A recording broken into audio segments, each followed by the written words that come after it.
Remember when games used to look like this? Or like this? Those were some good times. For the most part. No, God! Looking back, I played a surprising number of point-and-click adventure games as a kid.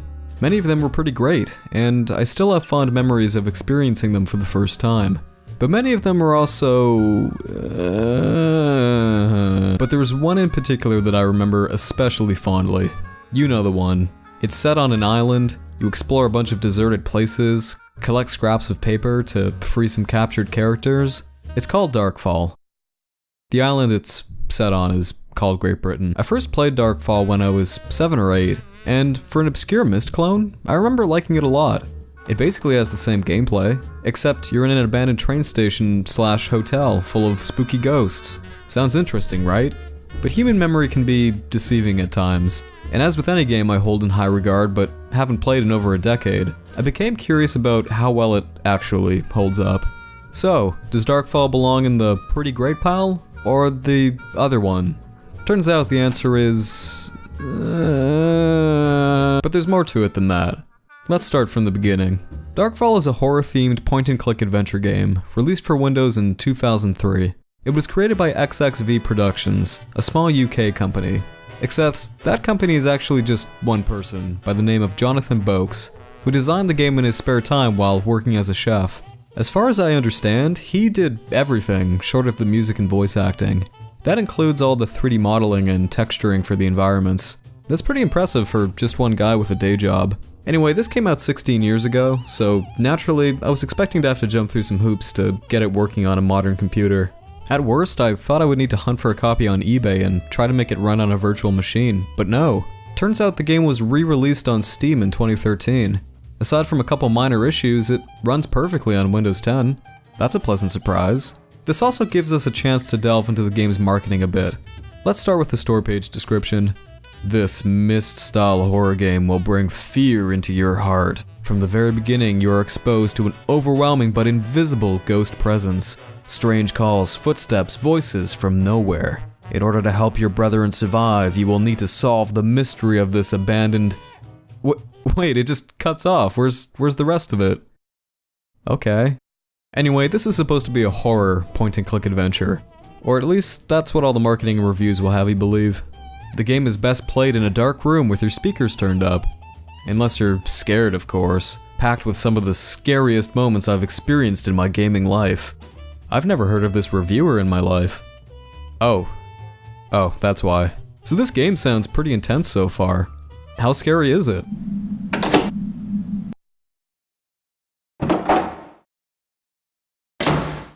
Yeah, I think they might have exaggerated a bit. Calling Darkfall a horror game is like calling Dark Souls education software for teaching kids how to type.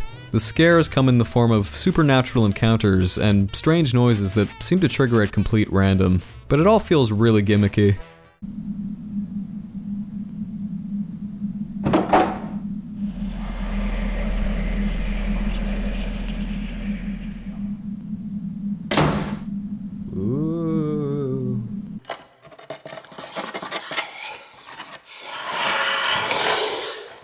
I don't know, it just sounds like the actor's salivating into his microphone. So yeah, this isn't really a horror game. The setting is pretty creepy, which we'll talk about soon, and things can feel a little ominous at times, but that's it. All these spooky moments are only here because of the story. The ghost story. So what's it all about? Why are you exploring this decrepit place? And why are there Pac-Man power pellets floating around everywhere? The game starts with you listening to a voice message left by your brother. He's part of a civil project that's tasked with restoring an abandoned train station and hotel in Dowerton. It's been out of commission since the 40s, and he was doing some survey work at the site. But something's gone wrong. Apparently the local spirits aren't too pleased about the gentrification of their neighborhood, and they've taken his soul. So now it's up to you to save him. You catch the late train to Weymouth and end up in this abandoned tunnel for some reason. And the game begins. Sort of. There's a ghost boy named Tim who's gonna explain some things first. We're in the tunnel. The train tunnel. Just in case you were wondering where we are. Thanks man. He mentions there's other ghosts like him who are being held here, and that your brother is the latest arrival. You also find out that a bunch of the people who stayed at the hotel mysteriously vanished in 1947. That probably explains why there's ghosts around, but not how. We'll get to that soon. Anyway, you turn on the power, Tim says his goodbyes, and now you're actually playing. Let's talk about the presentation for a minute. I've heard a lot of criticism leveled at Darkfall's graphics, and yeah, they're not great. Keep in mind that Riven came out 5 years prior and it looked like this. But again, considering this was all a one-man passion project on a small budget, it's not terrible. On the other hand, the sound design isn't exactly spectacular either. Yet despite the low quality of the images and sound, Darkfall can actually be pretty atmospheric at times. It's no Silent Hill, but it manages to do a surprising amount with very little. I think a lot of that can be owed to the setting itself.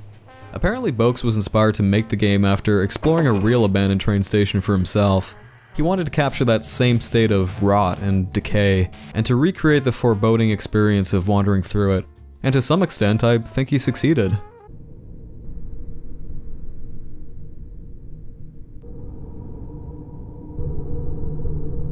I wouldn't say abandoned buildings are exactly new territory for games, yet for whatever reason, the station hotel feels unique.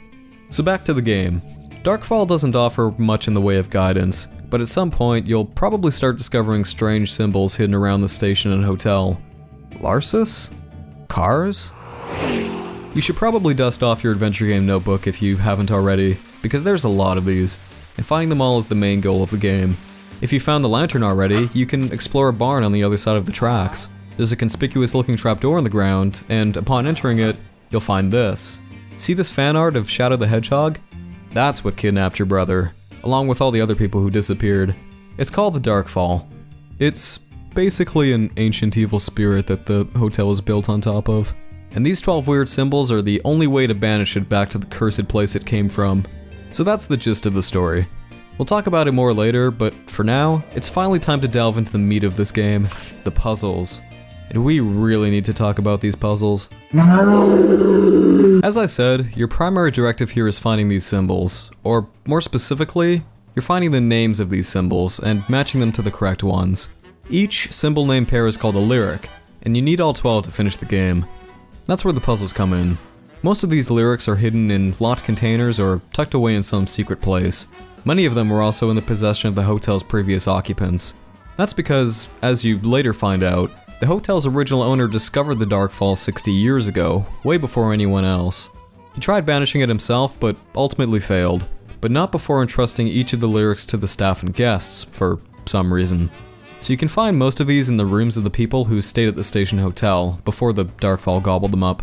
Whenever people talk about old point-and-click puzzles, or adventure game puzzles in general, a complaint that gets brought up a lot is the big leaps in logic you need to take in order to solve some of them. When it comes to the puzzles in Darkfall, I wouldn't say they have leaps in logic, so much as many of them just don't have any logic to begin with. Let me give you an example. In one of the second floor rooms, there's a locked box tucked away in the closet. A rational person might assume that the box belonged to the guest who was occupying the room, and so they must have known how to unlock it. Maybe they wrote the combination down on a piece of paper somewhere. Or if they're a ghost now, maybe we can communicate with them somehow and get them to tell it to us. That's a reasonable train of thought, right? As it turns out, the guest doesn't seem to know the combination to their own box. You do. Let me explain. You have to go down to the hotel lobby, take a sheet of paper from the reception desk, and then click on it. Your character will draw a bunch of random numbers and marks on it. You line up those numbers and marks you just scribbled down with the ink blotches that are on the desk pad, and that's how you open up the box. There's no logical connection between the puzzle and its solution. You just have to be paying enough attention to notice that, for some reason, the arrangement of the buttons on this box that your character has never seen up until now matches up perfectly with the ink blotches that are on the desk pad downstairs, and the numbers your character randomly jotted down just so happen to line up with those ink blotches perfectly and in the correct order. This logical disconnect between the puzzles and their clues continues for most of the game. Sometimes you're given generous hints about where to find these clues and what puzzles they're connected to, but most of the time it makes no sense at all. There's a puzzle in one of the third floor rooms involving a bowl of water with a roughly drawn circle surrounding it, and some strange looking symbols you can drag and drop around. There's also another box in the nearby nightstand with a 3-digit combination lock. You should be able to guess that you have to arrange the symbols on this table in the correct way in order to solve this puzzle. It's a bit strange, but it's fine. I think it's supposed to be a weird ritual that's half explained in a nearby book. Once again, what makes no sense is where you find the solution. When you eventually get the combination to this box, you'll discover a torn photograph inside that shows half the solution. That's reasonable enough, but what about the other half? It's nowhere to be found in this room, so where else could it be? Well, if you've been paying attention, you'll know that this bedroom belonged to the hotel owner himself. So maybe the photograph's in his photography studio, or perhaps even in the room where he did his painting. He owned both of these rooms, so maybe he hid it in there. Not only is the other half of the picture not in any of these rooms, it's not even on this floor. You have to go down to the second floor, enter the bathroom, and it's inside a soap box underneath the sink. Wait, where'd it go? Oh, yeah, it's not on the bottom of the box either. It's attached to the underside of the lid. I think I'm starting to understand why these kinds of games aren't that popular anymore. Both these examples are pretty bad, but they're not the worst. That title belongs to the gramophone puzzle on the third floor. Once again, there's a lyric in this room, but where is it? To save us both some time, I'll just tell you. It's hidden behind this one photograph on the wall. So how do you get to it? Clicking on the frame doesn't do anything. You can't just turn it around and collect it. So what now?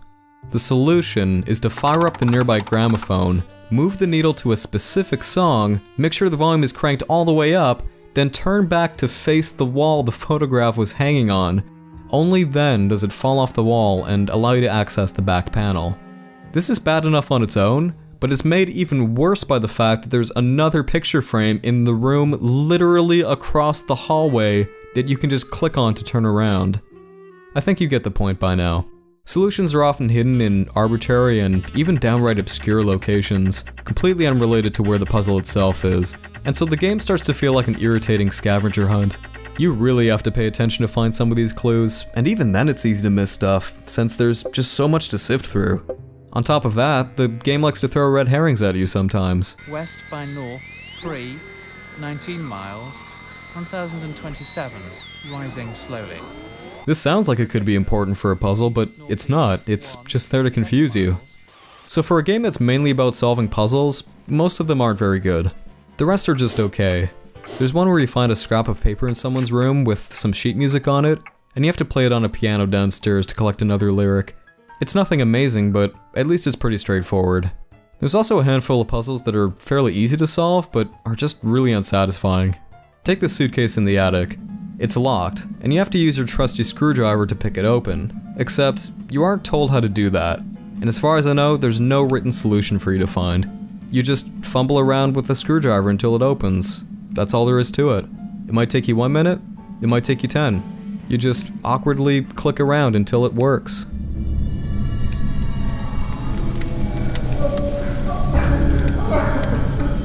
Another puzzle that's easy to figure out, but makes absolutely no sense, is how you unlock the passage to the endgame. I forgot to mention, your brother wasn't the only one investigating this hotel. There were 2 ghost hunters named Polly and Nigel who went missing here too. They took over one of the upstairs rooms and set up a bunch of equipment there. There's a tape recorder on the desk, with a message from Polly on it. She says she and Nigel discovered a hidden door in the basement using a thermoscanner, which leads to where the Darkfall is residing. She tells you she's hidden some numbers in the upstairs bathroom, and you need them to access the door. This might make sense if there was a combination or some secret code needed to gain entrance, but it's not like that. The numbers she's talking about are actually settings for the thermoscanner itself. When you punch them in, it tells you there's a cavity in the wall it's facing, and that you should investigate further. Only once you've done this can you then go down to the basement and move these 2 sheets of metal to reveal the entrance. You can't move them until the computer has explicitly told you that there's something there. Not only does this feel like a completely arbitrary way of gating the player, much like a waist-high wall might in some other game, but if Polly knew where the door was, why doesn't she just tell us to move the 2 pieces of metal in front of the scanner? Why go through all the trouble of marking those settings down in the bathroom when she could have just told us where the door is? This isn't a hard puzzle, it just makes no sense. By the way, on an unrelated note, this computer does have some sick ghost hunting tunes on it.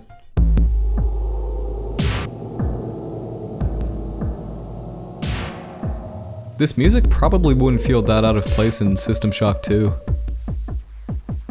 I know I've gone on for almost 10 minutes about these puzzles, and that might seem excessive, but they're the bulk of what you do in this game.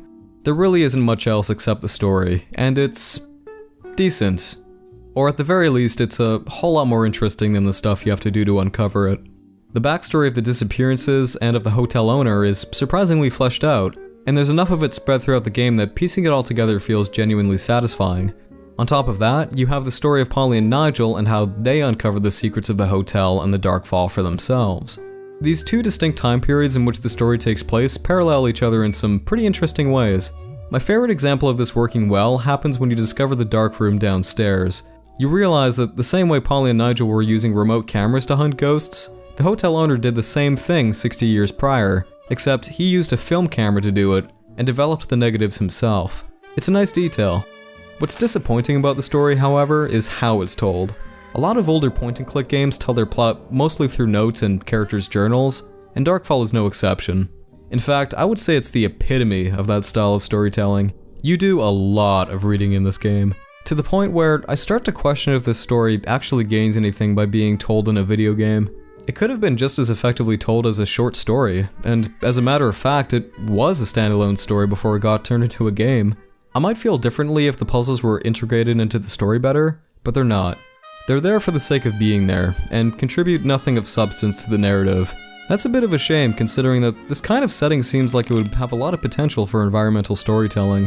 What if the puzzles were less arbitrary and instead told you more about the people who stayed at the hotel? What if solving them gave you insight into who they were and their individual backstories? Some of the puzzles kind of tie into the past lives of the ghosts, but not in any deeper, meaningful way. And many of the characters are pretty one-dimensional anyway, so even then I'm not sure if it would matter. Overall, the story's okay, but it doesn't take advantage of the medium it's being told through. And it's not really worth all the legwork you have to do to experience it. Okay, we're almost done. Eventually you find all 12 lyrics and enter the Darkfall's lair to defeat it once and for all. Oh my god, there's more puzzles?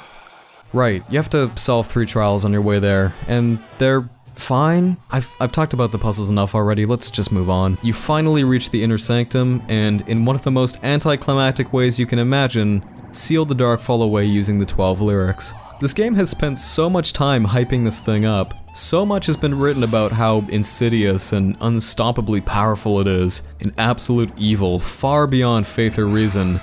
And this is how it goes down.